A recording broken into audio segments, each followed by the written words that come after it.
고금리 상황도 이제 반대 방향으로 돌아가기 시작을 했죠. 미국이나 우리나라나 마찬가지로. 그리고 이제 바이오를 바라보는 눈길도 이제는 이제 충분히 무르익었다 할까? 그렇게 해서 이제 새로운 그 투자가 이루어지고, 그다음에 기술 개발도 열심히 이루어지고 해서 25년 상반기로 봤을 때도 벌써 24년과 달리 많이 개선되는 모양이 보여지고, 그다음에 또 2026년에도 이러한 그 추세가 계속 이루어질 거다. 그런 거를 전망을 해 볼 수가 있거든요. 전반적으로 26년은 괜찮은 한 해, 그리고 27년도까지도 전망이 좋다.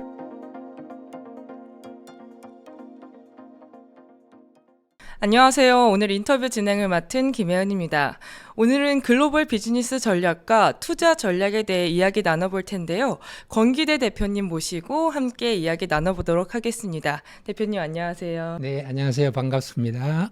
네, 대표님을 처음 뵙는 분도 계실 것 같은데요. 네. 간단하게 소개 부탁드립니다. 네, 저는 학교에서는 경제학을 전공을 하고 맨 처음 사회에 나와서 시작을 미국 은행에서 시작을 했습니다. 모건 은행이라고 하는.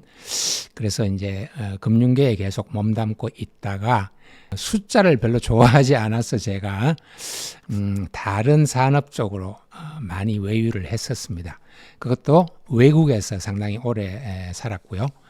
저 혼자서 그런 그 여러 가지 산업을 경험하는 그런 시간을 가졌습니다. 한국에 돌아와서는 지금 책을 읽고, 책을 연구하고, 책을 쓰고, 책을 번역하고, 책을 편집하는, 그야말로 책과 더불어서 하는 그런 인생을 현재 살고 있습니다. 네, 대표님 최근 2026 비즈니스 트렌드라는 책을 집필하셨다고 들었어요. 네. 어떤 주제고 어떤 내용인지 좀 요약해서 설명해 주실 수 있을까요? 네. 사실 이 책은 이제 지난 한 3년간 계속해서 같은 제목 하에 해마다 펴내 왔습니다. 제목이 암시하는 것처럼 비즈니스 트렌드, 그러니까 새해에 어떤 비즈니스 트렌드가 이루어질 것인지, 그리고 주된 산업이 어떤 산업들이 우리 경제를 이끌 것인지, 그리고 각 산업에서 어떤 기업들이 활발하게 움직이고 어떤 비즈니스 모델로, 어떤 전략으로 새해를 맞이할 것인지, 그런 주로 주된 산업 얘기, 산업의 흐름 혹은 추세, 트렌드를 전망해보는 그런 책입니다. 흔히들 전망서라고 그러죠. 해마다 한 9월, 10월 되면 수많은 전망서들이 이제 쏟아져 나옵니다. 근데 저는 이제 계속해서 산업 위주, 어떤 산업들이 어떤 형태로 다음 해에 흘러갈 것인지 그것을 살펴보는 책을 계속 써왔었거든요. 그래서 이번에도 2026 비즈니스 트렌드, 새해에는 어떤 산업들이 어떤 형태로 어떤 추세로 흘러갈 것인지 이런 것을 전망해보는 그런 책입니다. 그 K방산, 그리고 조선 반도체, 전력기기, 바이오, 원전, 배터리 이렇게 7가지 주요 산업에 대해서 이렇게 적어뒀다고 들었어요. 이게 구체적으로 무엇을 어떤 방식으로 이렇게 적으셨을까요? 네. 그러니까 이제 산업을 선정하는 것은 사실은 이제 다분히 자의적이겠죠. 제 뜻에 의해서.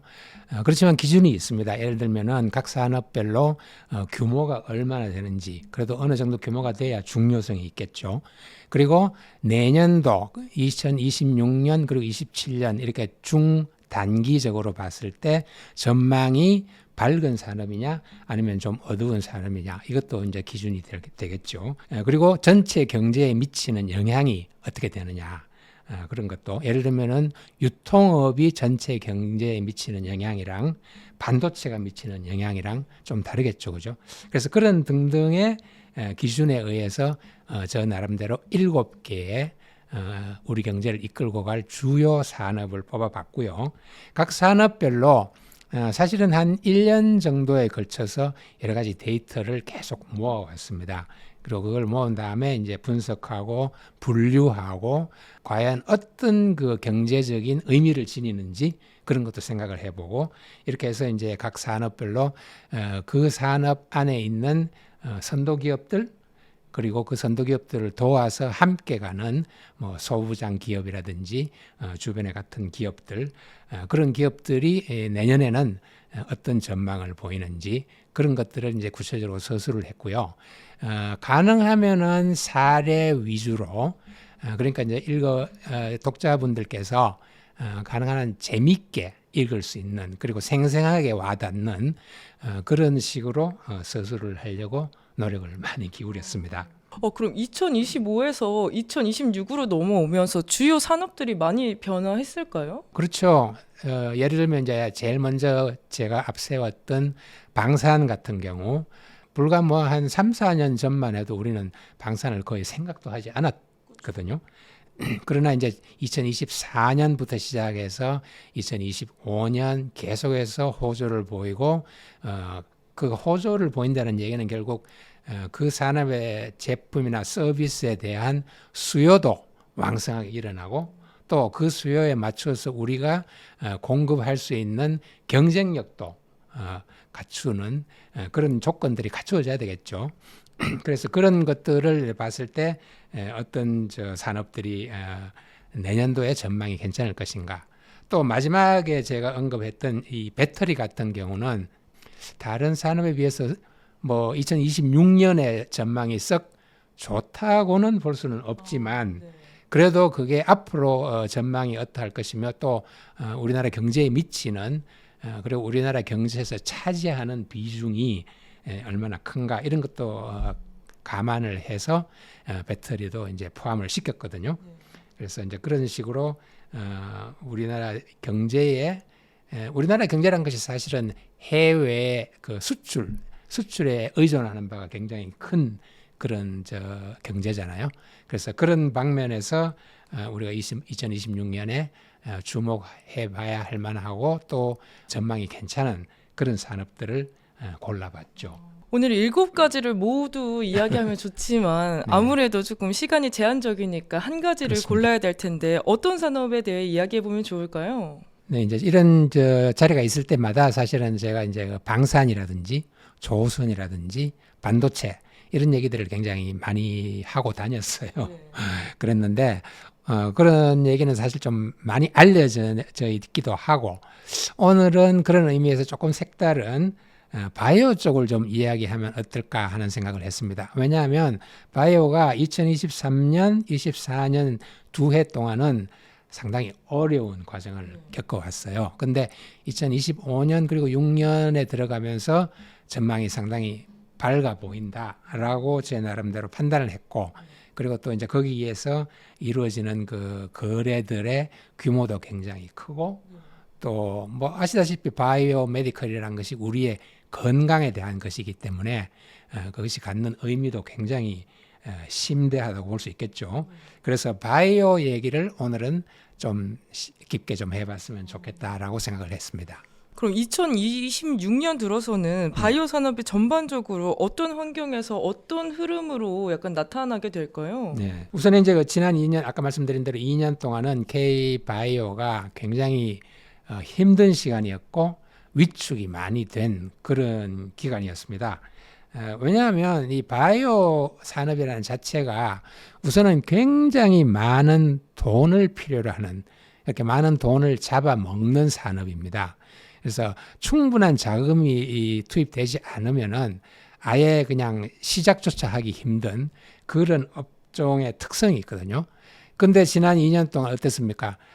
팬데믹, 코로나가 끝이 난 다음에 코로나 기간 중에 많이 풀렸던 유동성을 이제 걷어들이느라고 굉장히 고금리 상황이 계속되었습니다.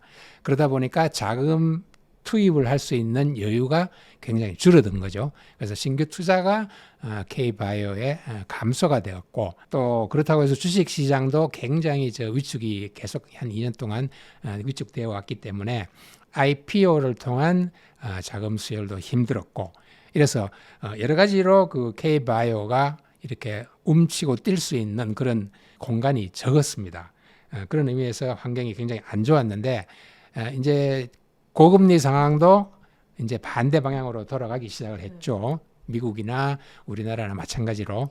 그리고 이제 바이오를 바라보는 눈길도 이제는 이제 충분히 뭐라 그럴까요? 무르익었다 할까? 그렇게 해서 이제 새로운 그 투자가 이루어지고 그다음에 기술 개발도 열심히 이루어지고 해서 25년 상반기로 봤을 때도 벌써 24년과 달리 많이 개선되는 모양이 보여지고 그다음에 또 2026년에도 이러한 그 추세가 계속 이루어질 거다. 그런 거를 전망을 해 볼 수가 있거든요. 그래서 이제 전반적으로 26년은 괜찮은 한 해, 그리고 27년도까지도 전망이 좋다. 이렇게 볼 수가 있습니다. 그리고 우리나라 같은 경우는 바이오에도 뭐 여러 가지 영역이 있겠죠. 여러 가지 영역이 있겠지만 그 중에서 우리가 잘하는 분야, 우리가 경쟁력을 갖춘 분야가 있을 거예요. 예를 들면 글로벌 빅파마라고 그러죠. 굉장히 큰 글로벌 제약사들이 이제 기술을 개발해 가지고 실제로 생산에 들어갔을 때 우리가 그 생산을 그들의 요구에 맞추어서 정확하게 그리고 빠르게 그리고 저렴하게 생산해 줄 수 있는 그런 위탁 생산 영역이 우리한테 딱 맞는 그런 영역 중에 하나입니다.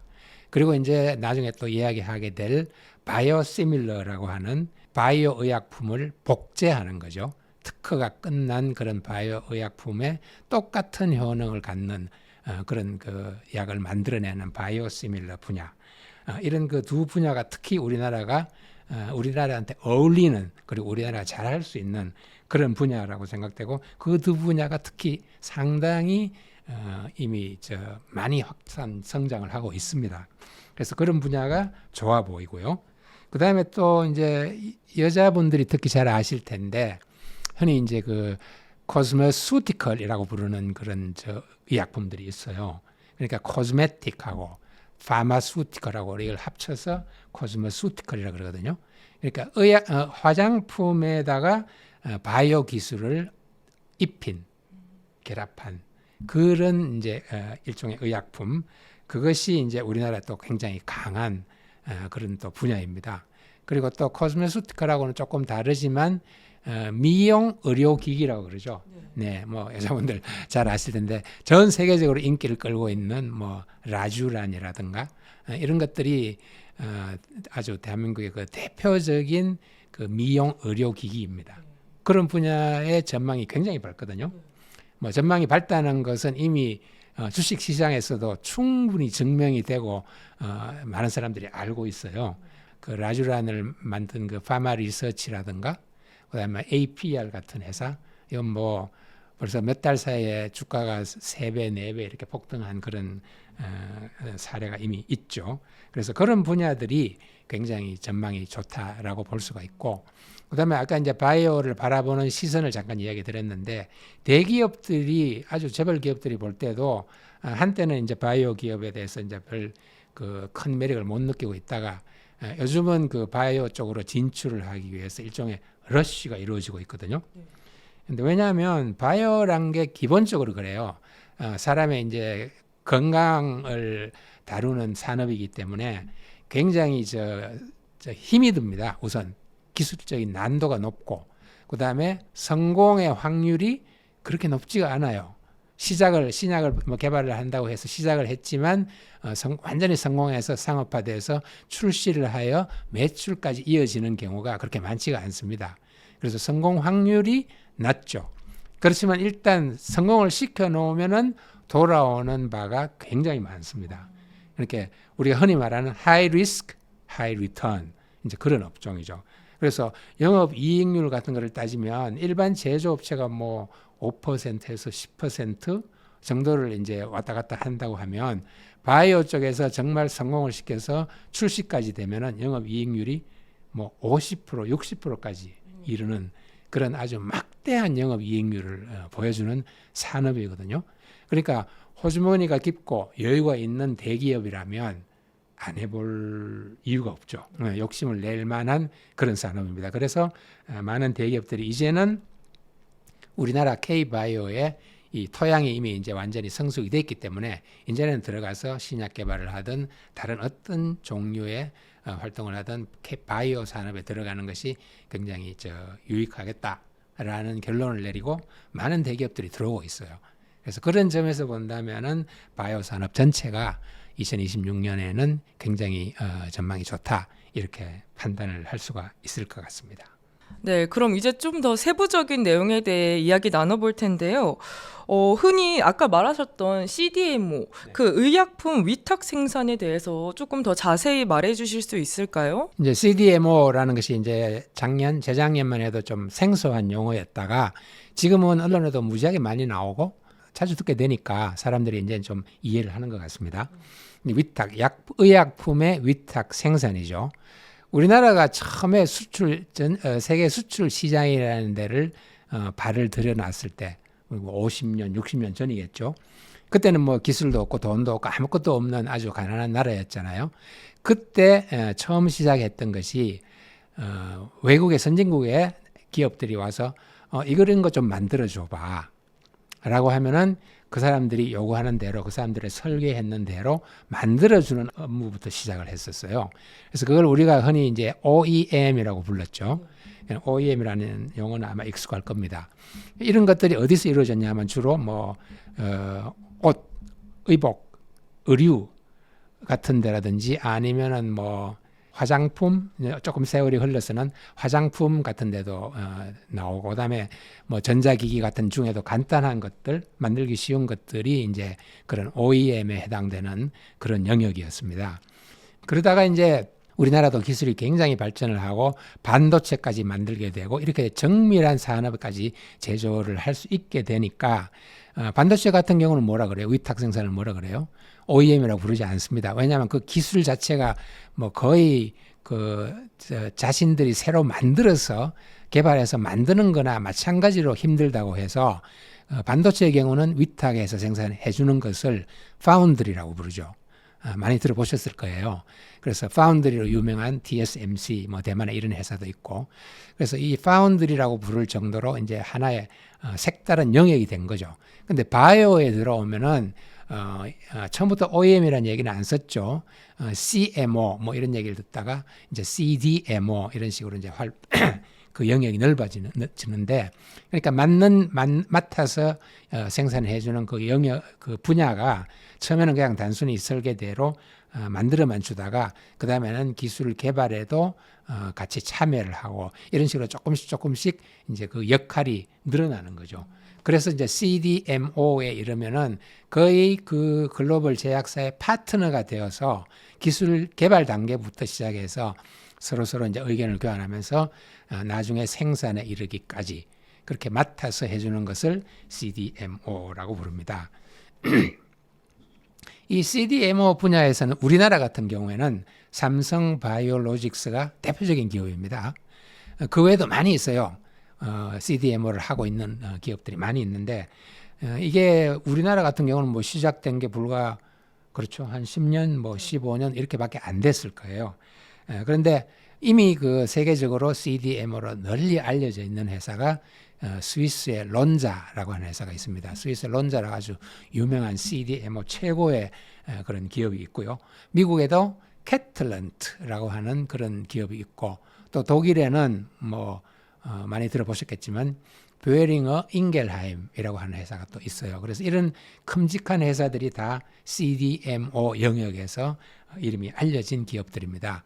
거기에 이제 우리가 삼성 바이오로직스 같은 회사가 늦게 출발해서 이제 경쟁을 하게 된 거죠. 지금은 어떠냐? 지금은 세계 1위입니다. 삼성 바이오로직스가. 그래서 CDMO 경우는 더 말할 나위도 없이 한국은 믿을만하고 싸고 정확하게 빠른 시일 내에 잘 만들어준다 하는 명성이 쫙 퍼져가지고 삼성 바이오로직스 같은 경우는 2025년의 매출 목표가 6조 원이 될 정도입니다. 그러니까 이 CDMO 하나만으로 해서 그 정도의 그 매출을 올린다고 하니까 굉장한 그런 영역이죠. 그래서 삼성 바이오로직스 같은 경우는 목표가 뭐냐 하면은 우리는 바이오 업계에서 TSMC가 되겠다. TSMC라는 회사가 반도체 파운드리 분야에서 거의 60, 70%를 장악하고 있는 그런 거의 독과점 업체 아닙니까? 그래서 삼성 바이오로직스가 바이오 분야에서 그렇게 되겠다 하는 그런 이제 욕심을 갖고 있는 거죠. 그래서 삼성 바이오로직스 그렇게 잘 하고 있고 또 그 외에 SK 그룹으로 넘어가면 SK 팜테코라는 회사가 있어요. 그래서 이제 삼성 바이오로직스와는 추구하는 영역이 조금 분야가 약간 다르긴 한데 어쨌든 그 CDMO 업무를 많이 맡아서 하고 있는 크게 성장하고 있는 그런 회사입니다. SK 팜테코가 하는 그 의약품 중에 앞으로 아마 여러분이 조금 더 언론에서 자주 만나게 될 그런 영역이 하나 있어요. 그게 뭐냐면은 CGT라고 그러죠. CGT, Cell and Gene Therapy라고 합니다. 이게 뭐냐면은 세포 유전자 치료제라고 부르는 이제 특별한 영역이거든요.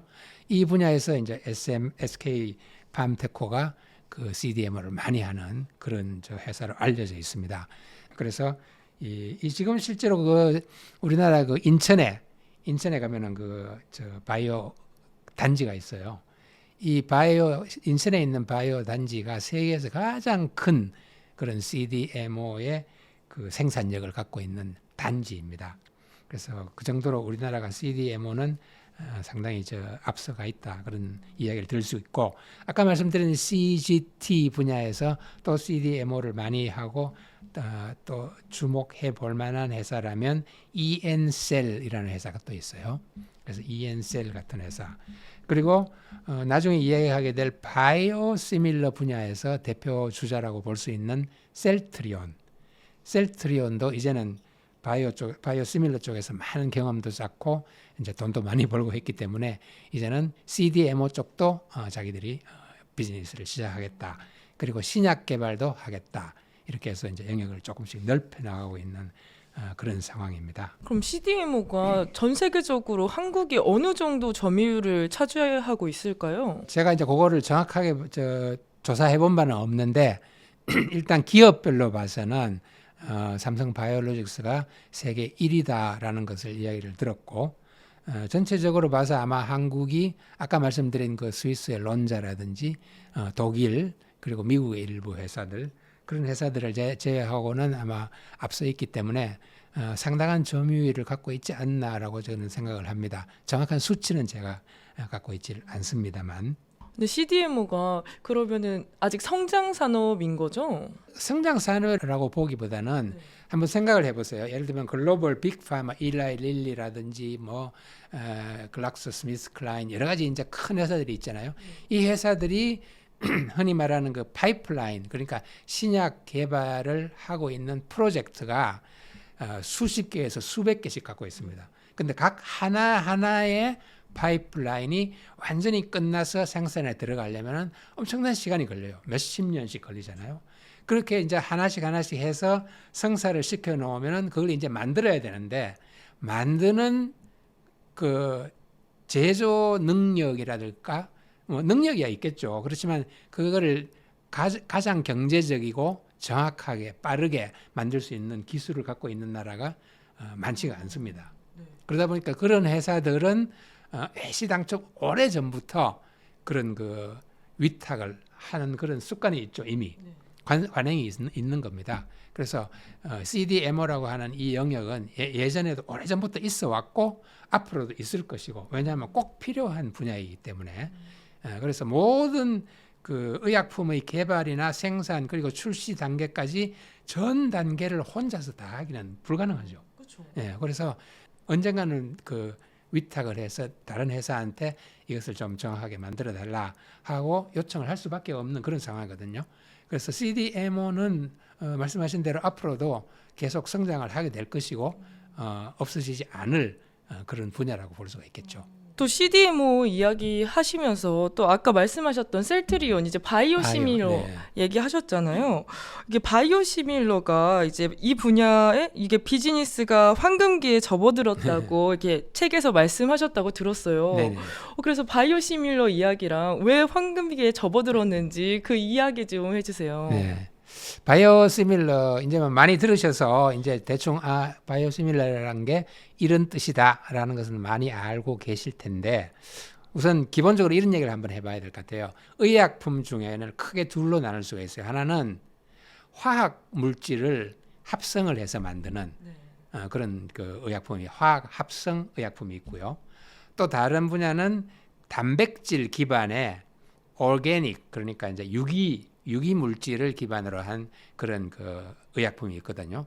이렇게 화학 쪽이냐 아니면 바이오 쪽이냐 이렇게 크게 둘로 나눌 수가 있고, 화학 쪽이든 바이오 쪽이든 어쨌든 신약이 개발이 되면 특허라는 게 있습니다. 우리가 그렇게 많은 돈과 시간을 들여서 개발을 했기 때문에 몇 년 동안은 우리가 독점적으로 팔 것이다. 뭐 20년 보통 그렇게 나가죠. 그래서 그런 특허라는 것이 붙게 되죠. 근데 특허가 이제 기간이 끝나게 되면 그럼 어떻게 되느냐? 다른 회사들이 똑같은 형태의 똑같은 효능을 가진 약을 복제를 해도 상관이 없는 겁니다. 특허가 지났기 때문에. 근데 아까 말씀드린 화학 합성된 약을 그 복제를 하면은 그걸 그냥 복제약이라고 불러요. 영어로 이제 지네릭이라고 부르죠. 복제약이라고 부르고, 바이오 의약품이 특허가 끝나서 그것과 똑같은 효능을 만든 약을 다시 만들어내면 그게 바로 바이오시밀러입니다. 그래서 바이오 의약품의 복제약이다 이렇게 생각하면 되겠죠. 그것이 이제 바이오시밀러입니다. 그래서 바이오시밀러도 마찬가지로 원래 오리지널 약이나 마찬가지로 임상 단계도 거치고 모든 이제 인허가 과정을 거쳐서 만들어내게 되겠죠. 그래서 이 바이오시밀러라는 것이 이제 굵직굵직한 그런 바이오 의약품들의 특허가 하나씩 둘씩 이제 끝나가면서 이제 바이오 이 시밀러라는 이 영역이 이제 점점 더 커지고 더 깊어지는 그런 이제 업종이 되겠죠. 근데 이것이 어떤 그 의미를 갖냐 하면, 원래 오리지널 의약품보다는 훨씬 더 쉽게, 훨씬 더 싸게 개발을 할 수밖에 없잖아요. 그렇기 때문에 그것이 효능만 그게 된다면은 훨씬 더 싼 값에 환자들한테 제공을 할 수가 있다. 이런 그 의미가 굉장히 깊어요.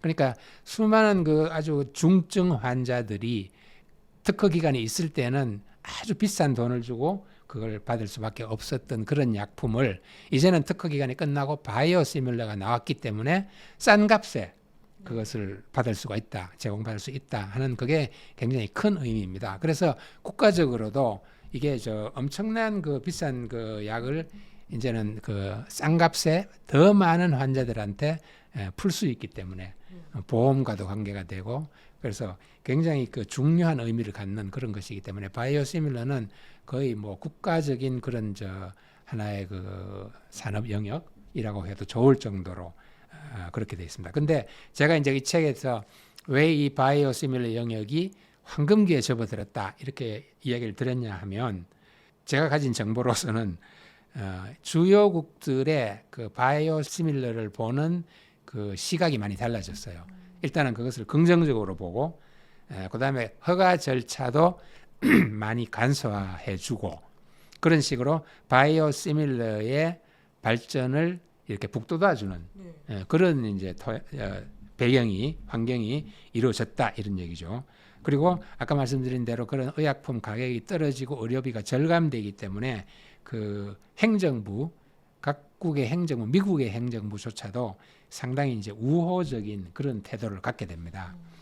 그러다 보니까 환경이 굉장히 좋아진 거죠. 거기다가 K-바이오시밀러의 경쟁력도 아까 CDMO 할 때 이야기 드렸습니다만 경쟁력도 굉장히 강력하거든요. 우위에 있습니다. 그러다 보니까 이 바이오시밀러가 앞으로도 점점점 더 많이 나올 것이고, 특허 기간이 만료되는 그런 약들을 전부 찾아서 하나씩 바이오시밀러 복제를 해 나가는 그런 이제 기간이 온 거죠. 때가 온 거죠. 그리고 이제 CDMO 영역이나 꼭 마찬가지로 전 세계적으로 예전부터 바이오시밀러를 계속 해오던 회사들이 아주 큰 회사들이 몇이 있습니다. 미국의 경우는 암젠이라고 아마 들어보셨을 거예요. 엠젠이라고 하는 회사, 그리고 스위스의 산도스 같은 회사들이 대표적으로 이제 바이오시밀러를 만들어 오던 회사인데, 이 예를 들어서 산도스 같은 경우는 회사 이력이 140년이 된다고 해요. 그러니까 어마어마하게 오래된 그런 회사들이죠. 그런데 우리나라 같은 경우는 뭐 길어봐야 20년 정도 이런 이력을 가지고 이제 경쟁을 하고 있지만, 그 경쟁력이 이미 주요 선진국들에서 완전히 인정을 해줄 정도로 상당히 높은 그런 경쟁력을 갖고 있다. 그렇기 때문에 K-바이오시밀러의 앞날을 더 밝게 보는 것이죠. 그래서 이제 셀트리온 같은 회사는 벌써 이제 내놓은 그 바이오시밀러가 상당히 돼요. 뭐 7, 8개인가 상당히 많은 바이오시밀러를 출시를 해서 성공을 거두고 있고, 그 중에서도 렘시마라고 하는 일종의 이제 항암제죠. 렘시마라고 하는 약은 바이오시밀러는 유럽에서 거의 뭐 80% 가까운 그런 점유율을 자랑할 정도로, 그러니까 이미 오리지널 약은 이미 다 끝이 났고 바이오시밀러가 그 시장을 거의 이제 장악을 하는 그런 상황이 되고, 이런 사례가 하나씩 둘씩 이제 늘어나는 거죠. 삼성 바이오 에피스가 그 바이오시밀러 분야에서는 셀트리온과 더불어 대표적인 기업이라고 볼 수 있습니다. 삼성 바이오 에피스. 거기도 이제 몇 가지 바이오시밀러를 해서 미국 시장에 특히 상당히 많이 그 점유율을 차지하고 넓혀가고 있다. 이렇게 알아두시면 될 것 같습니다. 그래서 바이오시밀러는 바이오 의약품의 복제약인데 한국이 짧은 역사에도 불구하고 이미 상당한 경쟁력을 갖추고 인지도를 높여가고 있는 그런 분야라고 생각할 수 있습니다. 삼성 바이오로직스가 CDMO 1위라고 말씀하셨잖아요. 그렇죠. 그럼 셀트리온도 바이오시밀러 1위 자리를 지금 차지하고 있을까요? 예, 그렇습니다. 바이오시밀러로서는 셀트리온이 이미 1위를 차지하고 있고, 아까 말씀드린 그런 렘시마 같은 점유율을 굉장히 높게 가져가는 그런 그 바이오시밀러가 하나 둘씩 더 늘어나고 있습니다. 근데 합성 지네렉보다 네. 이게 바이오시밀러가 조금 그 규제나 그런 그 통과하는 기준이 조금 더 까다롭겠죠. 네. 네, 아무래도 화학적으로 합성을 해서 만드는 경우보다는 바이오 의약품이, 그리고 또 바이오시밀러가 아무래도 그런 인허가 절차도 까다롭고 그 임상이라든지 여러 가지 요구 조건이 굉장히 까다롭겠죠. 근데 그런 까다로운 조건들이 지금 많이 완화가 된 상태인가요? 이제 여러 가지로 이제 그 아까 말씀드린 그 수가 의약품의 약 가격이란 것이 내려가면 내려갈수록 환자들한테 유리하고 전 국민 건강에 관련되는 문제이기 때문에 처음에는 바이오시밀러에 뭐를 보겠어요? 품질이라든가 그 효능 같은 걸 보지 않겠어요? 그러니까 그것이 인정이 되고 괜찮다라고 한다면은 그 다음에는 그 바이오시밀러 자체에 대한 그 태도 자체가 좀 더 우호적으로 그래서 인허가 절차도 간소화되고 빨라지고 이렇게 되는 거죠. 현재가 이제 그런 상황인 것 같습니다. 근데 바이오시밀러잖아요. 네. 그러면 효능과 안정성에서가 약간 동일하고 그렇죠. 나머지 부분은 조금 다르다고 들었는데 약간 어느 부분이 조금 다른 걸까요? 그러니까 이제 우리가 흔히 상식적으로 생각할 때 처음에 어떤 오리지널 약이 있었다. 이제 그걸로 계속 20년간 특허를 누리고 오다가 이제 끝났다. 그럼 그것을 복제를 하면서 그냥 단순히 그것만 똑같이 복제를 하겠어요? 조금 더 나은 그 효능은 없을까? 조금 더 편하게 약을 복용하는 방법은 없을까? 조금 더 약효가 좀 오래 가는 방법은 없을까? 하는 식으로 여러 가지로 이제 업데이트를 시키는 그런 게 있겠죠. 아무래도 바보가 아니라면 당연히 이거보다 조금 더 나은 거, 더 나은 거, 더 좋은 거 이런 걸 찾게 되겠죠, 그죠? 그래서 바이오시밀러를 만들 때도 같은 일이 벌어질 것이고, 따라서 그 바이오시밀러가 나오면은 원래 오리지널 의약품을 만들었던 회사들도 굉장히 주목을 해서 봅니다. 그리고 심지어는 이거 우리 오리지널 약품에 대해서 바이오시밀러를 만들어주면은 오리지널보다 조금 더 나은 그런 업데이트된 기능들이 있을 테니까 그걸 가지고 새로 특허를 얻을 거야. 이렇게 하는 전략이 또 있거든요. 그래서 새로운 특허를 구축하는 그런 방법도 됩니다. 이게 바이오시밀러라는 게. 한 국가 이제 바이오 제약 산업이 어느 정도 경쟁력을 가졌는지 이제 알려면 역시 신약 개발 능력을 봐야 될 걸로 보이는데 네. 우리나라의 경우 신약 개발 어느 정도 수준까지 올라와 있을까요? 그러니까 이제 우리가 이제 반도체라든지 뭐 방산이라든지 조선, 원전 이런 산업을 생각하면 우리나라도 상당한 수준이 굉장히 높은 나라에 도달했겠구나라고 생각할 수 있잖아요. 그리고 그 바이오를 볼 때도 뭐 비슷하게 같은 기준을 적용한다면 바이오 쪽에도 우리나라가 상당히 괜찮지 않을까 이런 생각을 하게 됩니다. 그리고 그게 아주 틀린 얘기도 아니고요. 근데 우선 한번 보면은 이 신약을 만든다는 것이 얼마나 어려운 것인가를 보여주는 사례가 통계치가 있어요. 예를 들면 우리나라 국산 신약이 제일 먼저 나왔는 1호 국산 신약이 나온 게 몇 년쯤 될 것 같아요. 그러니까 우리가 생각할 때는 뭐 글쎄 한 40년, 50년 전에 나오지 않았을까라고 생각을 할 수가 있겠는데 국산 1호 신약이 나온 게 1999년입니다. 그러니까 기껏해야 한 25년 전이에요. 그리고 그때부터 그러면 한 지금까지 한 25, 6년 사이에 몇 개나 나왔을까? 신약이? 최근에 등록한 것이 39호입니다. 그러니까 39개만 이제 간신히 나온 거예요. 그 25년 사이에. 그러니까 1년 내내 해봐야 한 개, 두 개밖에 안 나오는 거죠. 그만큼 신약 개발이 이제 어렵다고 볼 수 있습니다. 그래서 39개까지 나와서 이제 지금 제가 나왔다고 이야기하는 것은 식품의약품안전처, 식약처라 그러죠. 거기서 품목 허가를 내준 거를 이제 이야기하는 거죠. 그래서 어쨌든 그 정부의 허가를 얻은 신약이 이제 39개에서 이제 막 제40호 이제 신약을 이제 바라보고 몇 개가 이제 경쟁을 하고 있거든요. 그래서 그만큼 이제 그 신약을 낸다는 것이 힘든 일이다라는 것을 우선 이제 인지를 해야 될 것 같고요. 그럼에도 불구하고 우리나라 그럼 경쟁력이 어떠냐? 상당합니다. 결코 얕볼 수준이 아니다. 이렇게 말씀을 드릴 수가 있고요. 그걸 이제 뭘로 이제 얘기할 수 있냐면 각국이 갖고 있는 파이프라인, 아까 파이프라인 말씀드렸죠. R&D 개발 단계에 들어가 있는 신약 숫자겠죠. 프로젝트의 숫자. 그 파이프라인 숫자를 보면 제일 많은 게 역시 미국이고 그 다음이 중국이고요. 그리고 우리나라가 3위입니다. 그러니까 이 3위란 것이 다른 그 역사적으로 오랜 그걸 경력을 가진 저 선진국들 영국이나 독일 이런 나라를 훨씬 앞지르는 그런 수준이 있거든요. 그래서 신약 개발의 경쟁력도 상당히 괜찮다라고 알아두시면 되고요. 또 신약 개발을 하려면 많은 그 R&D에 이제 투자가 돼야 되잖아요. 이 R&D 투자에 있어서는 우리나라가 조금 약합니다. 2024년 같은 경우에 우리나라 전체에 들어갔던 신약 R&D 투자금이 4조가 안 돼요. 3조 조금 넘습니다. 이런 그 R&D 투자금의 기준으로 본다면은 선진국에 비할 바가 못 되고 있죠, 아직은.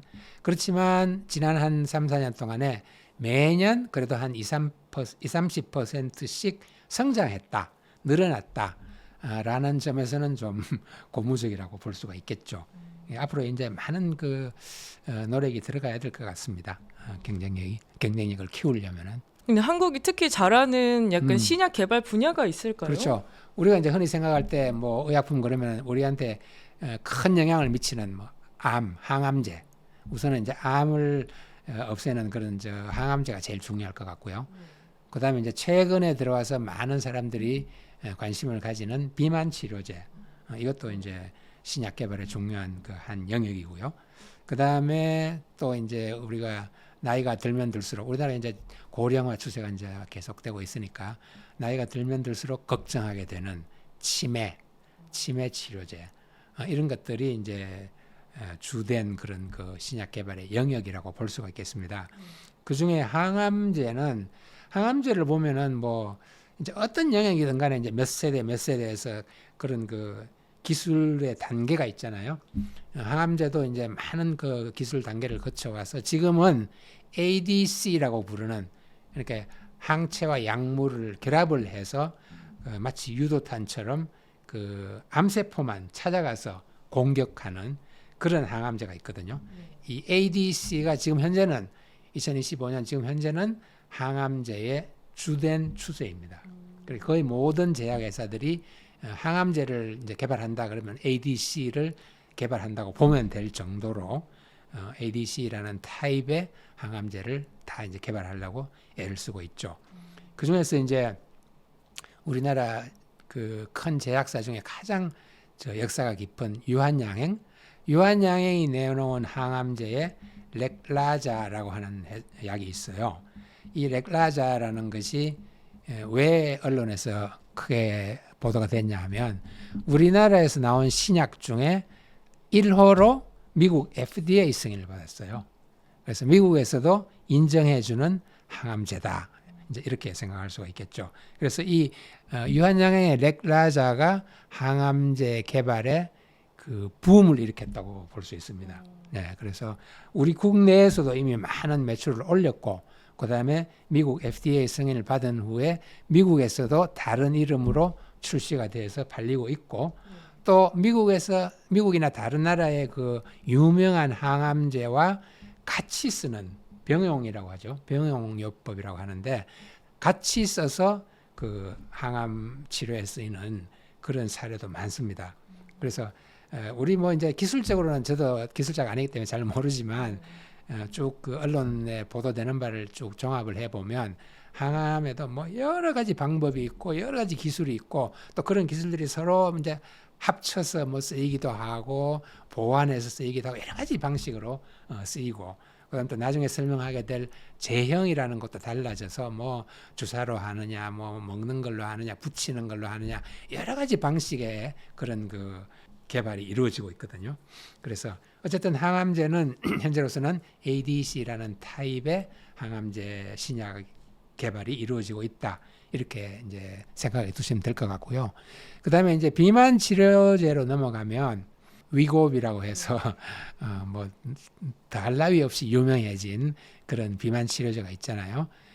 유럽에서 나온 덴마크에서 나오는 약인데 그 후로도 이제 뭐 일라이 릴리에서도 약이 나오고 많은 주사제 비만 치료제가 나왔는데 거의 대부분 주사제입니다. 네.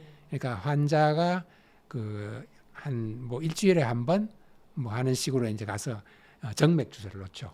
그렇게 해서 이제 비만을 치료하는 형태인데 그러다 보니까 이 지금은 이제 비만 치료제가 어떻게 돼 있냐면 이 살을 많이 빼느냐라는 기준보다는 일단 한번 복용을 하면 혹은 주사를 놓으면 얼마나 오랫동안 효과가 지속이 되느냐. 거꾸로 말하면은 얼마나 이걸 자주 투입을 해야 되느냐. 그게 이제 더 관건입니다. 그러니까 좀 더 편하게, 좀 더 쉽게 살 빼는 약을 투여를 할 수 있도록 하는 그런 거. 그리고 아까 말씀드린 대로 비만 치료에 단순히 주사만 나온 게 아니라 이제는 먹는 비만 치료제는 없을까? 아니면 이렇게 붙이면 되는 그런 비만 치료제는 없을까? 이게 갈수록 이제 점점 쉽고 편하면서 효과가 있는 그런 이제 비만 치료제로 점점 넘어가고 있는 거죠. 그래서 우리나라에서도 이제 굉장히 많은 회사들이 이미 비만 치료제를 오랫동안 연구를 하고 이미 출시된 회사도 있고 그런 이제 연구를 계속하고 있거든요.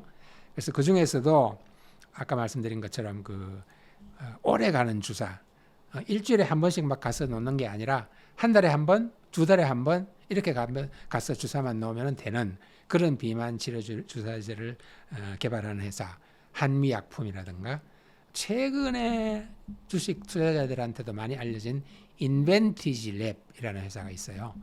인벤티지 랩이라고 하는 회사도 그 비만 치료제에서 아주 두드러진 그 성과를 올리고 있습니다. 그리고 먹는 타입의 그 비만 치료제는 제일 문제가 먹는 거는 편한데 효과가 아무래도 주사라든지 다른 형태에 비해서는 좀 떨어진다. 그런 문제가 있기는 있었지만 어쨌든 먹는 그 경구용이 워낙 편하기 때문에 먹는 타입의 비만 치료제를 계속 연구하는 회사들도 많습니다. 대표적으로 아까 말씀드린 인벤티지 랩도 그런 먹는 타입을 계속 연구를 하고 있고 그 다음에 D&D 파마텍이라고 하는 회사가 있어요. 이것도 뭐 주식 투자하시는 분은 이렇게 보면은 뭐 정말 거의 이거 이제 상장된 지 얼마 오래되지 않은 회사로 알고 있는데 이미 뭐 값이 뭐 가격이 5배, 6배 이렇게 막 천정부지로 올라가고 있는 그런 회사 중에 하나입니다. D&D 파마텍. 그리고 삼천당 제약이라고 하는 오래된 이제 전통적인 회사 중에는 삼천당 제약 그리고 일동 제약 이런 데서 이제 주로 먹는 타입의 비만 치료제를 계속 개발하는 중이고요. 그다음에 또 이제 특이하게 그 이렇게 피부에 붙이는 비만 치료제도 있어요. 그러니까 이제 패치처럼 이제 붙이는 건데 붙이면은 그 안에 마이크로 니들이라고 해서 조그마한 아주 미세한 그 주사 주사 바늘이 달려 있습니다. 그래서 그걸 이렇게 붙이면은 그게 서서히 약물을 몸에 이제 투입을 하는 거죠. 그런 붙이는 타입의 마이크로 니들 패치 타입의 비만 치료제는 대웅제약 그리고 라파스라는 회사가 붙이는 타입 그 비만 치료제를 연구하는 회사로 알려져 있습니다. 그리고 이제 비만 치료 말고 이제 끝에 제가 말씀드렸던 치매 관련 신약 개발을 보면은 그 대표적으로 ABL 바이오라는 회사가 뇌 질환 치료제 그리고 치매에 관한 그런 치료제를 개발하는 대표적인 회사로 알려져 있고요. 젠백스라는 회사도 있고, 그 다음에 최근에 이제 해외로 수출을 해서 알려진 아리바이오라는 회사도 있습니다. 이 아리바이오라는 회사는 아직도 아마 비상장으로 알고 있고요. 근데 치매라는 것은 사실 지금 현재로서는 완전히 치료라고는 보기가 조금 힘든 왜냐하면은 치매라는 자체가 이게 원인이 뭔지 100% 밝혀지지 않았잖아요. 그래서 추측만 할 뿐이죠. 그래서 그런 추정에 의해서 치료제를 개발은 하고 있지만 완전히 이걸 치매를 치료한다고 보기는 좀 어려운 그런 아주 초기 단계라고 볼 수 있겠죠. 그러나 이게 워낙 그 미치는 그 영향이 크기 때문에 굉장히 많은 회사들이 들어붙어서 그 치매 관련 신약을 개발하고 있습니다. 네, 바이오 산업 뉴스를 보면 간혹 기술 수출이라는 용어가 자주 등장하는데 특히 조 단위로 어마무시한 규모의 수출도 이렇게 뉴스에 나오긴 하는데 그렇게 되면 해당 기업의 주가가 또 폭등하기도 하잖아요. 네. K 바이오 산업에서 말하는 기술 수출 뭘 말하는 걸까요? 그렇죠. 기술 수출이라고 하니까 이제 뭐 어떤 그 전자 산업인지 뭐 반도체 산업 이런 데서는 이제 그런 말이 익숙하게 다가올 수 있지만 바이오 분야에서 기술 수출은 무엇일까? 뭐 그런 궁금증이 생길 수가 있겠어요. 그죠? 근데 쉽게 말하면 신약을 개발하는 단계 중에 여러 가지 단계 중에 이렇게 개발하는 측에서 생각할 때 이걸 계속 개발이 끝나고 상업화해서 시장에 내서 매출이 생길 때까지 몇십 년이 걸릴지도 모르겠고 돈이 얼마나 들어갈지도 모르겠고 정말 힘들다.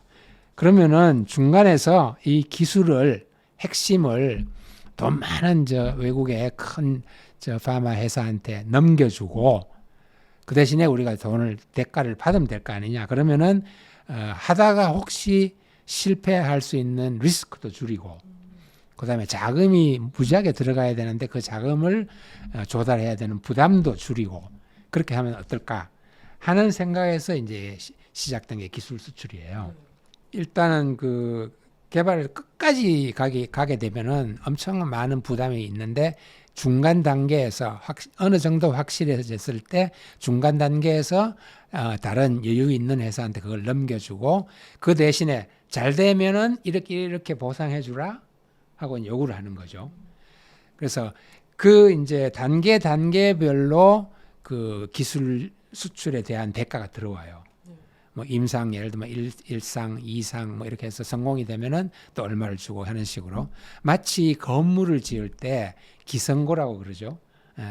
건물이 몇 층 올라가면 몇 % 주고 하는 식으로 그것처럼 그 단계별로 기술 개발의 단계별로 돌아오는 대가 그거를 마일스톤이라고 불러요. 마일스톤. 그래서 이제 기술 수출 계약을 하게 되면 첫째는 라이선스를 주는 대가로 그 계약에 대한 그 피가 있을 것이고 라이선스 피가 있을 것이고 그다음에 단계별로 들어오는 마일스톤이 있을 것이고 그다음에 그것이 완전히 성공해서 상업화되고 제품으로 출시됐다. 그러면은 매출에 따라서 들어오는 로열티라는 게 또 있어요. 그러니까 그런 세 가지 단계의 그 여러 가지 대가가 붙는 그런 이제 기술 수출입니다. 이게 이제 어떤 그 경제적으로는 어떤 의미가 있냐 하면 신약 개발이 처음부터 끝까지 매여서 하다 보면 여러 가지 리스크도 있고 자금 부담이 있어서 발목을 잡히기 십상인데 이렇게 기술 수출이라는 형태로 그 부담을 벗어버리면은 또 다른 이제 신약 개발을 또 할 수가 있고 그런 그 동력이 되잖아요.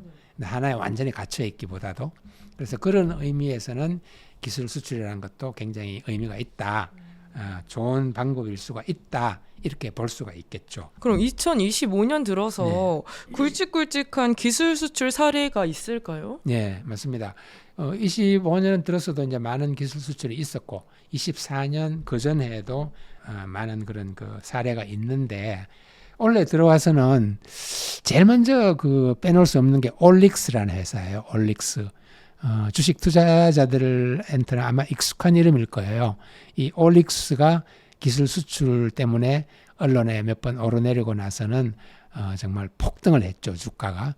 그래서 지금도 굉장히 아주 높은 단계에 와 있는 그런 회사인데 이 올릭스가 그 신약 기술 개발을 할 때 썼던 기술을 쉽게 이야기하면은 짧은 간섭 리보핵산이라고 부릅니다. 이름이 좀 재밌죠. 짧은 간섭 리보핵산이라고 하는 특별한 기술을 가지고 신약 개발을 해오다가 이 기술을 우리가 잘 아는 일라이 릴리라고 하는 미국의 큰 제약사에 팔았습니다. 수출을 했습니다. 그러면 일라이 릴리는 이 짧은 간섭 리보핵산이라는 기술을 응용을 해서 자기들이 만들고자 하는 지방 간염이라든지 아니면 뇌 질환이라든지 이런 치료제에 이거를 기술을 접목을 해서 개발을 하는 겁니다. 그래서 그게 성공해서 제품이 되고 판매가 되기 시작하면 아까 말씀드린 대로 로열티도 받게 되고 이렇게 되는 거죠. 그래서 일단 처음 기술 수출을 하면서 받은 대가만 해도 1조 원이 가까이 되는 그런 엄청난 그 기술 수출 계약을 맺은 거죠. 그리고 이제 특히 이제 그냥 단순히 글로벌 제약사들이 봤을 때 괜찮은 기술이다 정도가 아니라 이거는 정말 대단한 거다. 완전히 이건 혁신적이다. 라고 인정을 해줄 수 있는 그런 혁신 신약 기술이라고 해요. 그래서 이제 올릭스가 더 아마 각광을 받았던 것 같습니다. 그래서 이 올릭스라는 회사가 그렇게 일라이 릴리의 그런 그 기술을 수출한 다음에 둘째로 바로 이어서 그 탈모 치료제 있잖아요. 탈모 치료제에 대한 후보 물질을 누구한테 팔았냐면 로레알, 큰 화장품 회사 로레알의 그 기술을 또 수출을 했어요. 그래서 로레알이 이제 탈모제를 이제 개발을 하겠죠. 그 기술을 이용해서 그 후보 물질로. 그래서 이 두 가지 때문에 사실은 올릭스가 굉장히 올릭스가 상당히 큰 그 관심을 받았겠죠. 그리고 이제 올릭스가 그렇게 한 다음에 두 번째로 큰 뉴스가 된 것은 아까 말씀드린 ABL 바이오입니다. 그 치매 관련 치료제를 개발하고 있다는. 그래서 이 ABL 바이오는 상대 회사가 영국의 아주 오래된 제약사 글락소 스미스 클라인이라고 하는 GSK라고 부르는 그런 영국 회사인데 그 회사의 그 기술을 수출했죠. 여기서 이제 이런 그 신약 개발을 하기 위한 그런 그 기술 자체라 할까? 혹은 그런 개발을 하는 체계 시스템이라고 할까? 그것을 마치 뭐 인터넷 비즈니스처럼 플랫폼이라고 부르기도 해요. 그래서 바이오에서도 플랫폼을 수출한다. 이런 말을 앞으로 아마 언론에서 자주 보시게 될 겁니다. 그래서 ABL 바이오도 바로 그러한 개발의 플랫폼을 영국의 GSK한테 수출한 겁니다. 판 겁니다. 그래서 계약금하고 첫째 단계의 마일스톤만 해도 벌써 거의 뭐 1,600억 원인가 하는 큰 돈을 받게 되고 앞으로 이것이 그 로열티 단계까지 가게 되면 거의 뭐 4조, 5조에 이르는 그런 큼직한 그런 규모가 될 수 있다고 그렇게 알려져 있어요. 그래서 ABL 바이오의 기술 수출이 또 하나의 큰 사례이고요.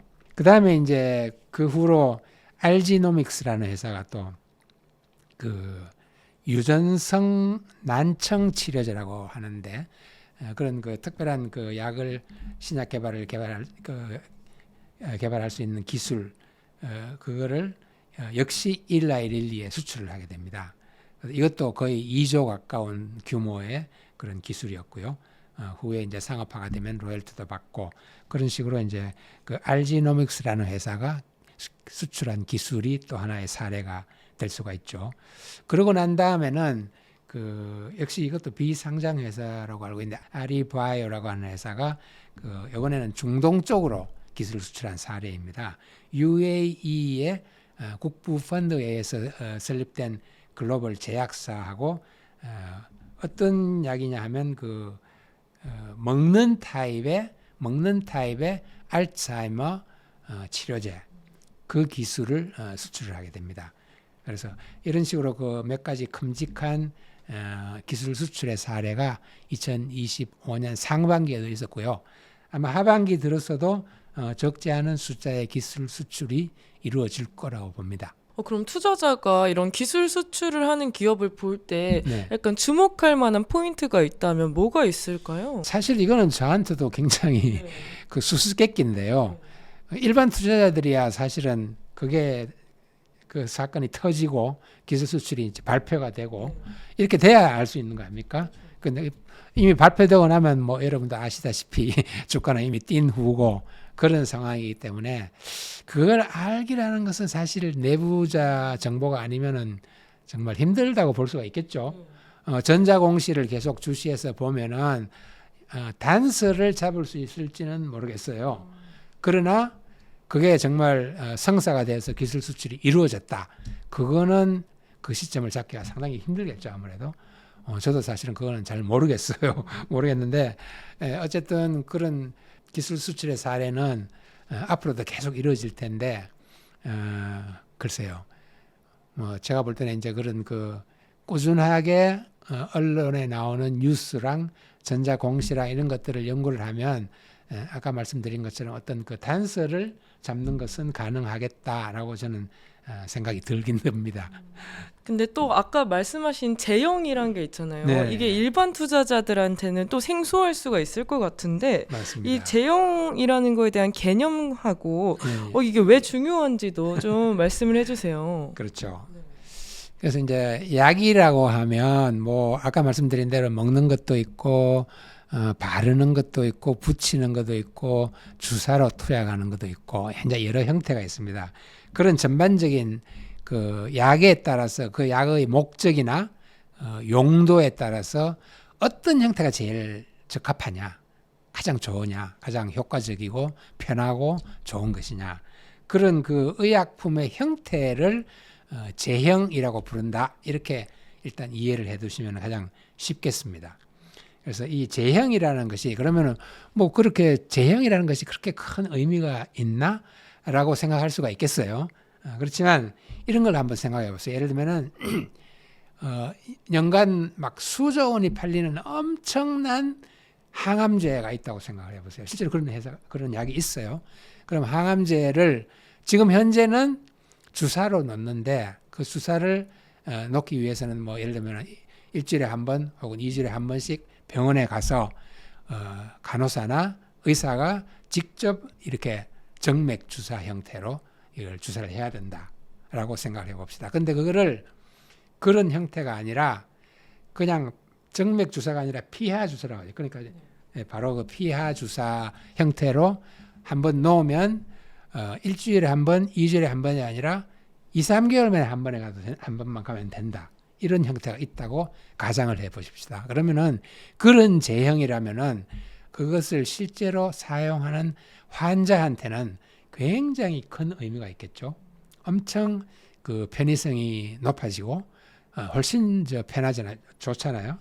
그래서 그런 것들이 한두 명도 아니고 수만 명, 수십만 명, 수백만 명의 환자에게 그런 혜택이 돌아간다고 생각하면은 제형이란 것이 얼마나 중요한지 알 수가 있을 겁니다. 그래서 이 제형 때문에 이제 그 언론에 많이 오르내리고 또 주식 투자자들의 입에 오르내리게 된 회사가 대표적으로 알테오젠이라는 회사입니다. 알테오젠이라는 회사가 전문적으로 개발하는 것이 바로 그 주사 형태, 아까 말씀드린 정맥 주사 대신에 피하 주사를 넣을 수 있는 그런 기술.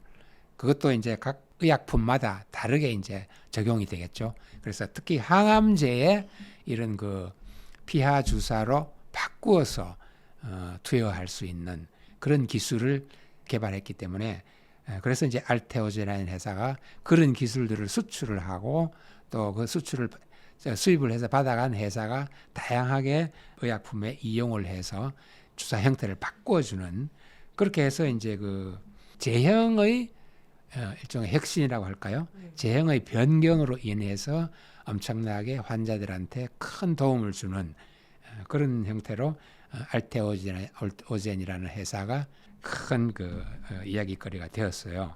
그래서 알테오젠이라는 회사의 피하 주사 형태의 제형 주사, 그거는 지금 현재 그 글로벌로 그 1위에 해당하는 항암제가 있는데, 그 항암제의 키트루다라고 하는데, 그 항암제의 이 피하 주사 형태, 보통은 그 SC 형태라고 그래요. SC 형태. 그래서 키트루다 SC라고 해가지고 제형을 바꾼 키트루다가 이제 환자들에게 투여가 되고, 그거는 또 그 자체로서 별도의 특허까지 받는 그런 상태가 돼 있어요. 그래서 그 제형이란 것이 얼마나 중요한 것인가라는 것은 그 알테오젠의 그 SC 제형이 항암제에 들어가서 큰 그 영향력을 미치고 있는 그런 사례를 봐도 금방 알 수가 있습니다. 앞으로도 아마 우리나라에서는 그런 그 제형을 바꾸는 그런 기술을 개발해서 많은 그 환자들에게 도움을 주는 그런 사례가 더 많이 늘어날 것으로 보고 있습니다. 또 이 책에서 그 K-바이오 성장에서 유망한 영역으로 이제 정밀 의료라는 거를 이제 대표님이 꼽으셨잖아요. 네네.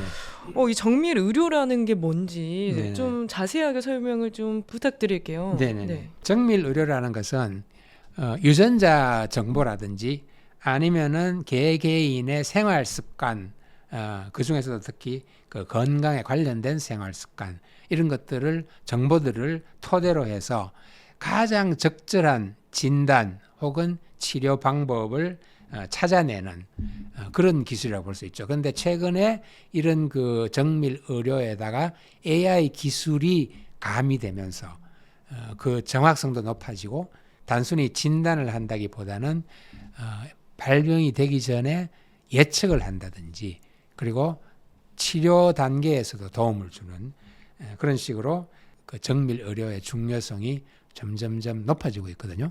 그래서 이제 일단은 보면은 그 진단 과정에서 AI 기술이 더해지면서 얼마나 이제 그 정밀하게 정확하게, 그리고 얼마나 빨리 진단을 해내느냐, 이게 이제 정밀 의료의 관건인데, 그 이 정밀 의료라고 하면은 그 생각나는 그 미국 회사가 하나 있어요. 한 10여 년 전인가 그 세라노스라고 하는 회사가 있었습니다.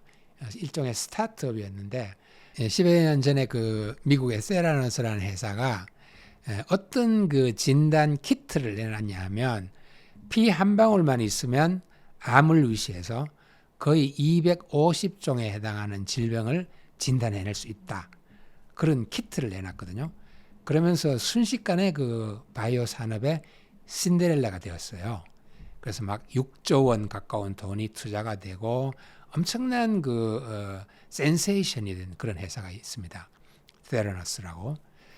근데 1년쯤 지나서 그 모든 것이 과학적 근거도 없고 기술적으로 이거는 정확하지 않다라는 판단이 내려지면서 순식간에 그 회사가 붕괴되는 경우가 있어요. 그리고 창업자는 구속이 되고 이런 그 일종의 해프닝으로 끝나버렸던 그런 것이 있습니다. 근데 그 사건을 생각해 보면 그게 바로 사실은 그 정밀 의료라는 분야의 초기 단계였거든요. 근데 이제 지금 그 회사가 아마 지금쯤 AI 기술을 만나서 그 진단 키트를 다시 내놓았다면 아마 좀 다른 이야기가 되지 않았을까 하는 그런 생각이 들거든요. 그래서 그만큼 AI 기술이 입혀지면은 진단 기술의 정확도도 높아지고 훨씬 정밀하게 그리고 빠르게 진단을 해낼 수 있는 그런 것이 이제 정밀 의료입니다. 우리나라 같은 경우에는 이 정밀 의료 분야에서도 몇 개 회사가 이미 활발하게 그런 진단하는 기술을 내놓고 있거든요. 그 중에서 이제 그 IMBDX라고 하는 회사가 있어요. 조그마한 스타트업인데, IMBDX라는 회사가 그 캔서 디텍트라고 해서 문자 그대로 암을 찾아내는, 진단하는 그런 그 아주 높은 정확도의 AI 솔루션을 개발을 했습니다. 그래서 IMBDX라는 회사를 저는 나름 좀 주목을 하고 있고요. 그 다음에 이제 그 의료 분야에서도 AI랑 그 결합을 해서 이미 그런 그 솔루션을 내놓는 회사가 꽤 많이 있어요. 예를 들면은 유방암을 그 조기에 진단하는 그런 기술을 개발했는 루닛이라고 하는 회사도 있고요. 그 다음에 심정지 위험을 진단한다고 하는 딥카스라고 하는 그 솔루션을 내놓은 뷰노라는 회사도 있고요. 일종의 그 신장 결석을 수술하는 그런 로봇이라고 할까요? 로봇을 만들어내는 그런 로엔 서지컬이라고 하는 회사도 있고, 그 몇 가지 그런 그 AI와 의료 기술을 합한 그런 그 기술 솔루션을 내놓는 회사들이 좀 들어 있습니다.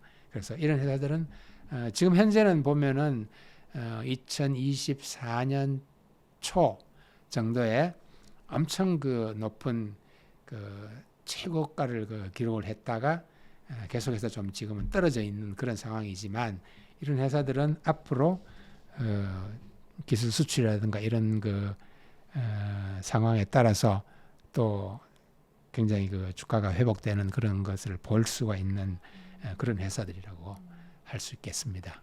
그럼 향후 5년 정도 이제 개인 투자자들이 이제 바이오 관련해서 세부 섹터에 주목할 만한 부분이 있을까요? 사실 이제 바이오라는 거는 이제 좀 기술적으로 들어가서 이해도가 높지 않으면은 착각하기도 쉽고 실수하기도 쉬운 그런 분야라서 조심이 많이 되는 그런 분야입니다.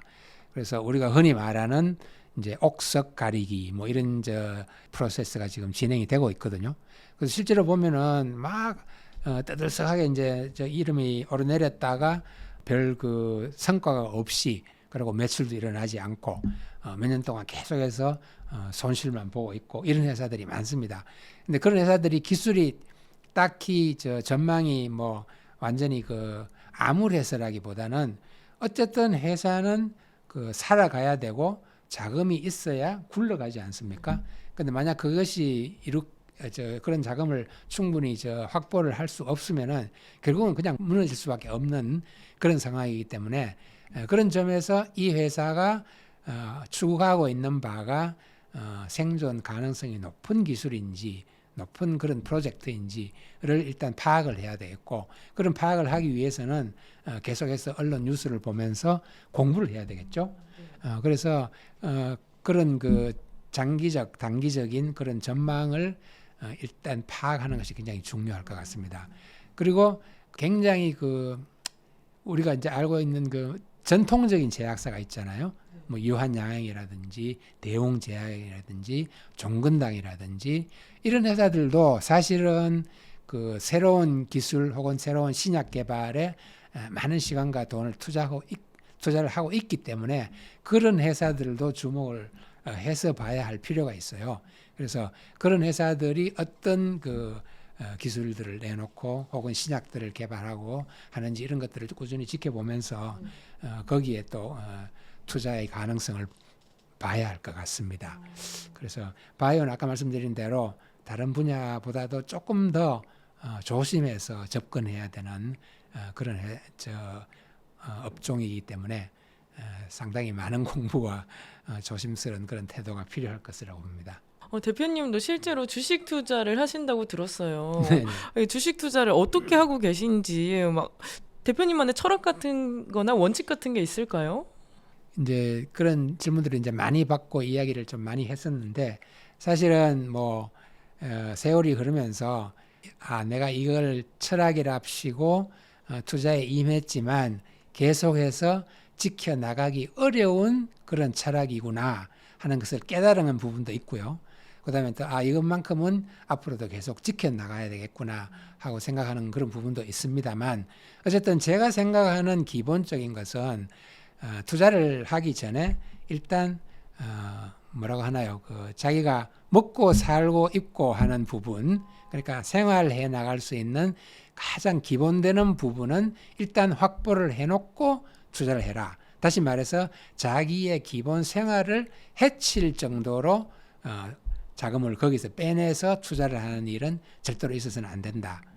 다시 말해 거꾸로 이야기한다면은 이 돈을 투자를 해서 거의 대부분을 잃더라도 거의 대부분을 손실로 보더라도 먹고 살아가는 데는 지장이 없도록 해놓고 투자를 해라 하는 그게 1번입니다. 그리고 두 번째는 투자를 쉽게 하지 말고 공부를 철저히 해서 네가 투자를 해야 하는 이유를 확실히 밝혀서 거기에 투자를 해라. 그리고 일단 투자를 하면 너무 섣불리 주가가 오르내린다고 해서 너무 섣불리 팔거나 해서 이득을 보려고 생각을 하지 마라. 어느 정도 시간을 갖고 여유를 가져라. 어떤 투자를 하든 간에 뭐 2, 3일 만에 혹은 일주일 만에 혹은 열흘 만에 이득을 보려고 한다는 것은 그거는 투자라기보다는 투기에 가깝다. 그러니까 그런 것보다는 최소한도 한 2, 3개월 정도 여유를 갖고 볼 수 있는 그런 마음가짐을 갖고 투자를 해라. 이게 이제 두 번째이고요. 그 다음에 세 번째는 네가 열심히 공부해서 철저히 공부해서 투자한 종목이라면은 그렇다면은 웬만하면 손절은 하지 마라. 저는 손절에 반대입니다. 철칙이 손절은 내 사전에 손절은 없다. 이것을 원래 사실은 철칙을 갖고 했는데 물론 이제 예외 경우는 있겠죠. 다른데 대체 투자하는 기회가 있어서 돈을 빼서 투자할 수밖에 없는 그런 상황이라면은 그건 어쩔 수가 없겠죠. 그리고 또 사실 뭐 인간이란 것이 투자를 해서 2년, 3년, 5년, 6년이 지나갔는데도 수익을 낼 수 없다. 그거는 투자가 아니잖아요.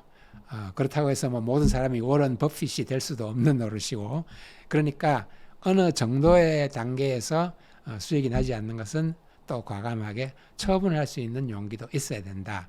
앞뒤의 말이 조금 어긋나는 것처럼 들릴지는 몰라도, 네, 그런 어떤 기간을 두고 그 기간 안에서 수익을 볼 수 있느냐 없느냐를 따져야 되기 때문에 그런 생각을 또 해봅니다. 그래서 그랬거나 저랬거나 제일 중요한 것은 제가 볼 때는 일단 투자를 하면은 자기가 세웠던 목표했던 그런 수익에 이르기 전까지는 쉽사리 포기하면은 안 된다라는 것이 저 나름의 생각입니다.